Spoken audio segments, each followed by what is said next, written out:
empezar, suscribiría también las palabras iniciales de Unai Rementería. Yo no trabajo en el tema de la guerra civil de forma directa ni siquiera indirecta. Soy historiador y trabajo sobre la Edad Media, es decir, sobre acontecimientos que sucedieron hace 1200 años o aún más. Pese a ello, la Fundación Sabino Arana me solicitó participar en esta mesa para ofrecer algunas experiencias desde el punto de vista del patrimonio, de la arqueología y de la historia.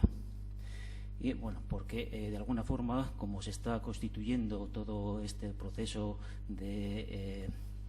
la guerra civil y de los estudios sobre la guerra civil, ha pasado también antes respecto a la Edad Media, ¿no? Es que después de 40 años de olvido, los sucesos acontecidos durante la guerra civil y la dictadura franquista están comenzando a formar parte del debate público, ya que hasta época muy reciente la memoria de aquel periodo ha estado limitada al entorno familiar y privado, pese a que se han hecho estudios históricos muy serios sobre el tema que desgraciadamente no han trascendido o apenas han trascendido el ámbito académico. La reciente inserción de nuestro pasado más reciente en los discursos del presente se debe a la sociedad civil, que reclama recuperar los restos materiales de aquella época, ya que estos restos, por su propia materialidad, son los instrumentos más adecuados para visualizar aquellos tiempos y acercarlos a los nuestros. Prueba de ello son las diversas actuaciones que se han realizado a lo largo de los últimos años, que ya se han señalado algunos. Actuaciones que tenían como objeto desescombrar las trincheras y fortificaciones del cinturón de hierro o de los distintos frentes, prospectar los escenarios de los conflictos para recuperar armamentos, indumentarias u objetos de campaña, construir centros de interpretación y, sobre todo, exhumar los cuerpos de los asesinados o muertos en la contienda. Todas estas actuaciones han sido protagonizadas por iniciativa de la sociedad civil, por los familiares de las víctimas de la guerra para recuperar la dignidad de sus antepasados, por entidades o asociaciones preocupadas por la recuperación de la memoria, por algunas instituciones y especialmente los ayuntamientos, y todo ello al calor de la legislación del 2007 y de los decretos del Gobierno vasco en relación con la recuperación de la memoria histórica. Esta variedad de iniciativas demuestra que existe una demanda social y que estos restos, que hasta hace poco tiempo no habían sido valorados, comienzan a serlo. Pero todo este trabajo realizado en los últimos años corre el riesgo de caer de nuevo en el olvido, de ser otra vez cubierto por la tierra, y por varias razones. Porque las personas y grupos implicados en la recuperación lo hacen de forma voluntaria e individualmente, casi podríamos decir como militancia, lo que puede llevar a su desgaste y a su abandono. También porque las instituciones, y como decía antes, los ayuntamientos especialmente,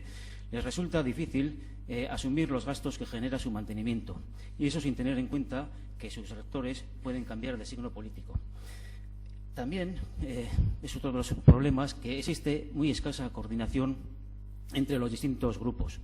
Y de hecho, pues salvo algunas excepciones de las que es prueba esta mesa, no ha habido muchos foros de debate que faciliten el contorno fluido entre grupos y personas implicadas en el tema.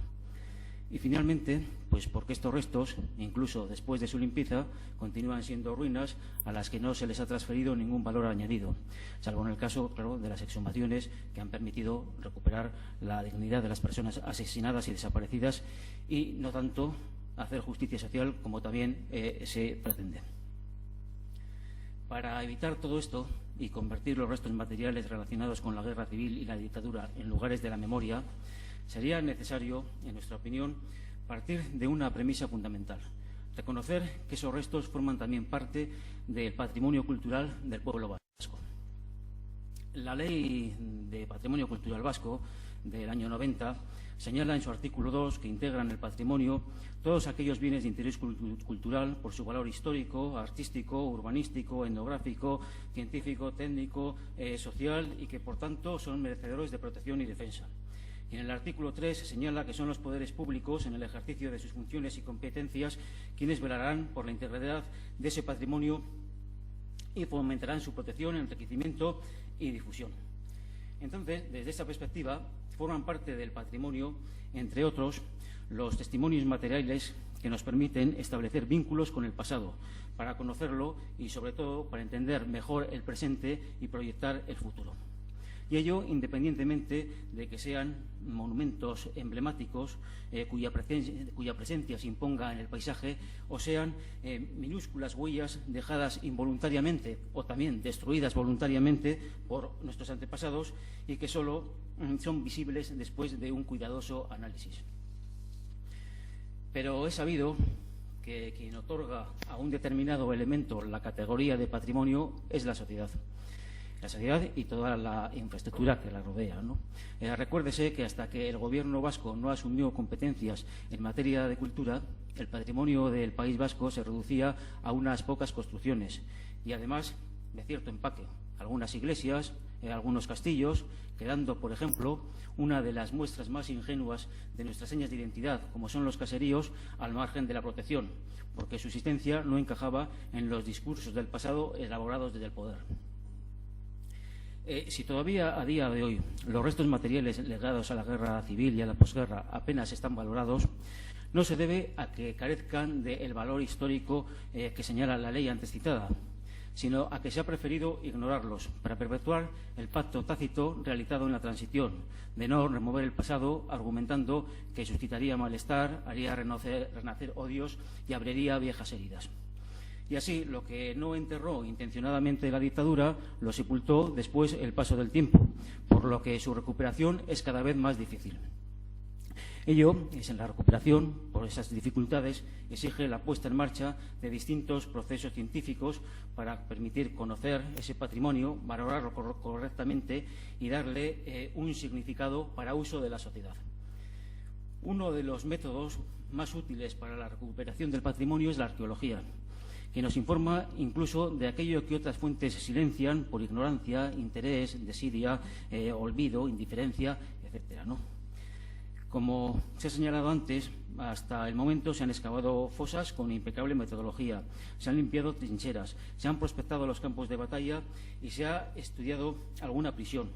Pero no podemos decir que se haya hecho arqueología. No se ha construido un discurso, una interpretación del pasado surgida de los restos materiales. Y, en consecuencia, no se les ha otorgado un significado que vaya más allá de la descripción de una ruina o de un episodio individual, por dramático que sea. Esta situación no es nueva. Algo parecido sucedió en los años 80, cuando comenzamos a hacer excavaciones para conocer el funcionamiento de la Edad Media. Hicimos muchas excavaciones, pero hasta finales de los años 90, es decir, casi 20 años después, no pudimos decir que la arqueología medieval era una disciplina en nuestro país. Pues por todo ello nos parece urgente hacer de la arqueología un instrumento para estudiar los restos tangibles de los conflictos recientes, porque ello evitaría exhumaciones incorrectas, porque nos permitiría recuperar la identidad de los individuos exhumados, nos permitiría obtener información histórica que las fuentes escritas no cuentan, por ejemplo, los niveles de represión, o lo hacen si lo cuentan a su manera, falseando intencionadamente la realidad. Nos permitiría garantizar la credibilidad de las evidencias recuperadas, impidiendo que se tergiversen, se manipulen o se malinterpreten, y nos permitiría también convertir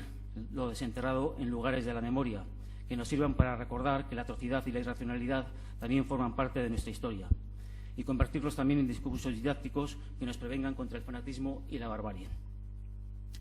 Afrontar la recuperación del pasado reciente desde esta perspectiva es una cuestión que está en construcción, que se está ahora haciendo, y su éxito requiere el concurso y la colaboración de todos los agentes implicados en el tema: los profesionales de la historia del patrimonio, las asociaciones y grupos preocupados de su pasado, las familiares de las víctimas del franquismo, que todavía después de casi 80 años buscan justicia, y las instituciones, ayuntamientos, diputaciones, gobierno vasco, etcétera. La labor, evidentemente, no es fácil, y por ello se hace necesaria la coordinación. Y coordinación que pasa por, en primer lugar, según nuestra opinión, garantizar que las actividades sean correctas desde el punto de vista técnico, asegurando tanto la fiabilidad de los resultados como la preservación de los objetos y materiales recuperados en los centros, su preservación en centros públicos, dado el carácter público del propio patrimonio. En este sentido, esta labor de preservación corresponde a las instituciones encargadas de la defensa, custodia y fomento del patrimonio cultural, que en nuestro caso son las diputaciones forales, que además están dotadas de medios e infraestructuras necesarias para conservar dichos restos. En segundo lugar, sería necesario elaborar un plan director que sirva para encuadrar las iniciativas ya existentes y otras que se deberán afrontar próximamente, contemplando al menos las siguientes actuaciones. Por un lado, una serie de acciones orientadas a conocer el patrimonio del conflicto, promocionando investigaciones científicas que permitan identificarlos. Y no solo de las fosas, que como hemos visto ya existe un inventario exhaustivo, sino también de trincheras, de campos de batalla, de cárceles, de escuelas, de viviendas sociales del franquismo, de fábricas y de paisajes, donde pueden quedar las huellas de aquel periodo de guerra y de represión.